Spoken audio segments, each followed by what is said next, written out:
Bonjour! Dans cette capsule, on va faire un survol de ce qu'on a vu dans la vision 1. Donc, on va faire un bref rappel. Ce petit vidéo-là, cette petite capsule-là peut vous aider à confectionner une feuille de mémoire si vous avez droit à un examen de fin d'année, par exemple. Donc, on va voir chacune des visions séparément. Donc, je commence avec la vision 1. D'abord et avant tout, dans la vision 1, qu'est-ce qu'on a vu? On a vu l'aire de solide. Par contre, on avait déjà abordé ce concept-là en deuxième secondaire.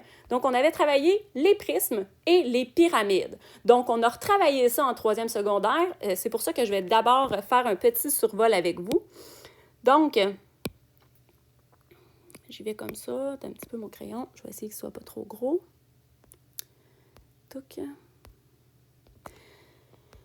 Donc, on va y aller avec un prisme d'abord. Donc, un prisme, on se souvient, un prisme a deux bases, une en face de l'autre, identiques, donc de même dimension. Les faces latérales sont des rectangles dans un prisme également. Donc, dans ce cas-ci, je pourrais désigner mes deux rectangles devant et derrière mes bases. Ça aurait pu être n'importe quel rectangle, étant donné que dans ce cas-ci, toutes mes faces sont des rectangles. Donc, comment on fait donc la formule pour trouver l'aire totale d'un prisme? Donc, selon évidemment les bases qu'on a. Donc, on va y aller comme ça. Donc, l'aire d'un prisme, bien, il faut savoir que c'est l'aire des bases. Il y en a deux, donc je multiplie l'aire d'une base par deux et j'ajoute à ça l'aire de mes faces latérales. L'aire de mes faces latérales, dans un prisme, c'est périmètre de la base fois la hauteur. On se souvient que la hauteur dans un prisme, c'est toujours la distance entre tes deux bases. Donc, il faut repérer tes bases. Par la suite, on est en mesure de trouver notre hauteur. Donc, ici, c'est ma hauteur. Par la suite, pour les bases, je ne le désigne pas en fait parce que l'aire de la base, ça dépend, ma base, elle a quelle forme. Donc, ça pourrait être un triangle, ça pourrait être un parallélogramme, ça pourrait être... Donc, il y en a plusieurs. Donc, il faut tout simplement aller chercher la formule appropriée pour ça. Dans le cas d'un prisme, dans le cas d'une pyramide, donc j'en dessine une ici. Donc, je le fais à la main levée et très rapidement. Donc, j'ai ça ici. Donc, ici, j'ai une pyramide à base, disons, rectangulaire. L'aire d'une pyramide, ça va être l'aire d'une base, parce qu'une pyramide a une seule base, plus l'aire latérale. L'aire latérale d'une pyramide, c'est tout simplement périmètre de la base fois l'apothème divisé par 2. Donc là, il faut faire attention dans une pyramide de bien savoir c'est quoi l'apothème et c'est quoi la hauteur d'une pyramide. Donc, l'apothème, dans ce cas-ci, de ma pyramide, je vais la dessiner en vert, c'est ça ici. Donc, ça part de l'apex et ça se rend au milieu d'un des côtés. Donc, ça ici, c'est mon apothème. Par contre, je vais dessiner tout de suite ma hauteur. Donc, la hauteur se trouve à être, ça part de l'apex et se rend au milieu de la base de la pyramide. Donc, ça, ici, c'est ma hauteur. J'en ai pas besoin pour trouver l'aire de ma pyramide. Donc, j'ai pas besoin de la hauteur. Par contre, je vais avoir besoin de la hauteur quand on va être dans la section des volumes, tout simplement. Par la suite, on a vu le cône circulaire droit. Donc, ça, c'était un concept nouveau. Donc, c'était la première fois qu'on en parlait en troisième secondaire cette année. Donc, l'aire d'un cône, c'est tout simplement l'aire d'une base plus l'aire latérale. Donc, on se souvient, un cône, ça a ce format-là. Donc, je vais commencer avec l'aire latérale toujours. L'aire latérale de mon cône, ça va être pi fois le rayon fois l'apothème. Je rappelle, l'apothème, c'est tout comme dans la pyramide, ça part de l'apex ici et ça se rend au côté du cercle. Donc ça ici, ça se trouve à être mon apothème. Et le rayon, je le dessine ici, je vais le dessiner en bleu. Donc mon rayon ici se trouve à être ici, donc part du milieu de la base et se rend au cercle. Ensuite de ça, on a la base. L'aire de la base, bien évidemment, dans un cône, c'est facile, ça va toujours avoir la même forme, donc ça correspond en réalité à l'aire d'un disque. Puis l'aire d'un disque, bien c'est pi fois le rayon au carré, tout simplement, et je dois additionner le tout par la suite. Toujours dans l'aire des solides, on a également poursuivi avec l'aire d'une sphère.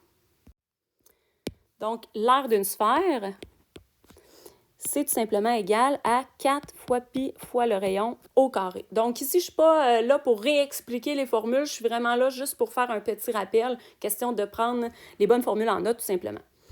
Et c'est tout. Donc, pour l'aire des solides simples, on a dans l'aire des solides, dernier petit point qu'on a abordé, c'est l'aire des solides décomposables. Ça ajoutait une difficulté supplémentaire. Je vous montre un dessin d'un solide décomposable qu'on a déjà travaillé cette année en classe. Donc, ça ressemble à ça ici. J'ai, dans ce cas-ci, une demi-sphère et par la suite, en dessous, j'ai un cylindre circulaire droit qui sont collés ensemble. Donc, je vais ici dessiner une petite partie qu'on ne voit pas. Donc, je vais la dessiner en jaune. Donc, cette partie-là ici, là, on ne la voit pas. Donc, je ne dois pas la calculer. Je ne ferai pas l'exercice avec vous au complet aujourd'hui. Je vais juste sortir les faces qu'on devrait tout simplement calculer dans ce cas-ci. Donc, quand on est dans un solide décomposable, il y en a plusieurs types. Évidemment, ce que j'ai devant moi, c'est un exemple parmi tant d'autres.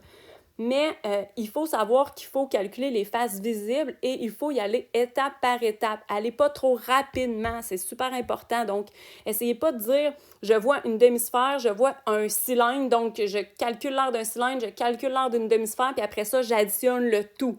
Parce que vous risquez d'additionner des faces en trop. Donc, il faut vraiment essayer de décortiquer mon solide tout simplement. Donc, moi, la première chose que je vais calculer, ça serait l'aire de ma base ici en dessous. Donc, l'aire du dessous, je pourrais l'appeler de cette façon-là.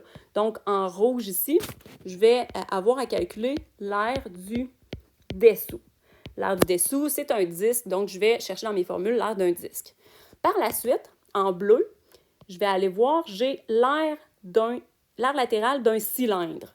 Donc, je vais ajouter à tout ça l'aire latérale d'un cylindre. Je vais chercher la formule que j'ai besoin d'avoir également.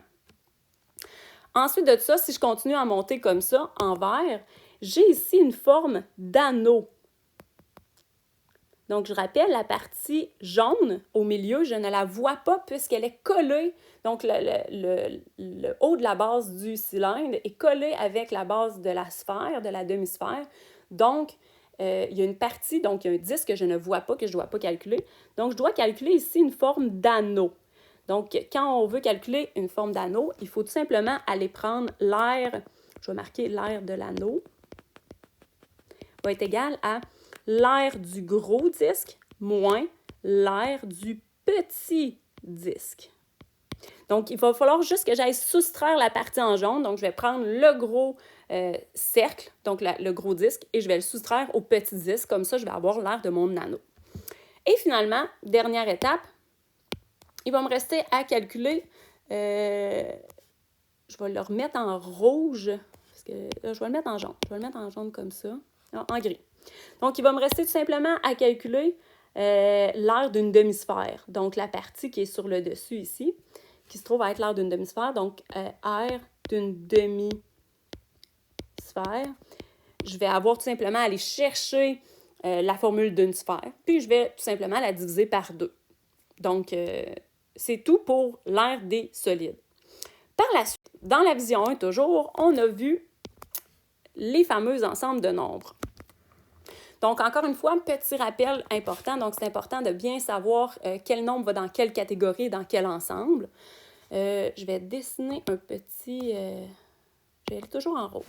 Donc, d'abord et avant tout, les premiers nombres qu'on a travaillés, c'est l'ensemble des naturels. Donc, qu'on appelait l'ensemble des n. Donc, l'ensemble des naturels, ça se trouve être quoi? Ça se trouve être les nombres entiers positifs. Donc, 0, 1, 2, 3 petits points. Donc, 3, 4, 5, 6, 7, etc., etc. S'ajoute à cet ensemble-là, si on ajoute à cet ensemble-là les nombres négatifs, ben, on va avoir ce qu'on appelle les entiers.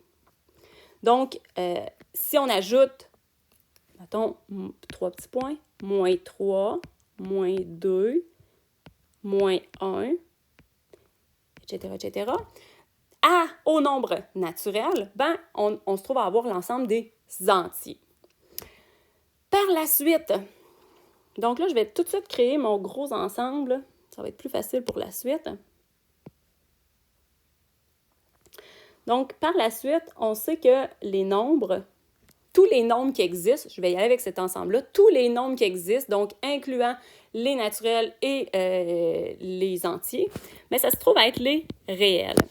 Et les réels se divisent en deux grandes catégories. On a les rationnels et on a les irrationnels. Je commence avec les rationnels.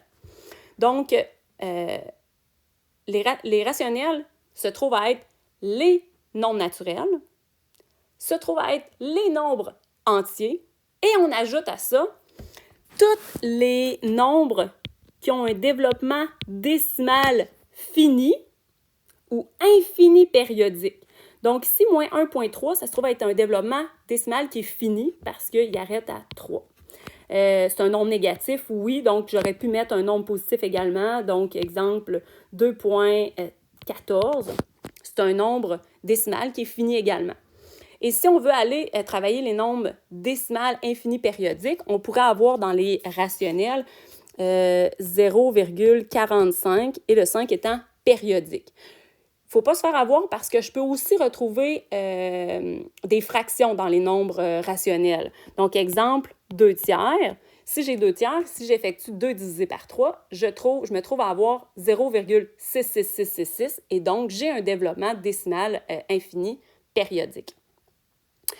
Par la suite, on a également les irrationnels. Donc ça, c'est la dernière catégorie qu'on voit. Les irrationnels, en fait, c'est tous les nombres qui ne sont pas inclus dans les rationnels. Donc, c'est les fameux pi. Donc, il faut que ça ait un développement décimal infini, mais non périodique. Donc, aucune période dans le développement décimal. Donc, on a le fameux pi qu'on a travaillé cette année, et donc racine de 2, et là, il y en a plusieurs exemples que je nommerai pas tous. Et voilà. Par la suite, on finit la vision 1 avec la fameuse relation de Pythagore qu'on a retrouvée dans beaucoup de chapitres cette année.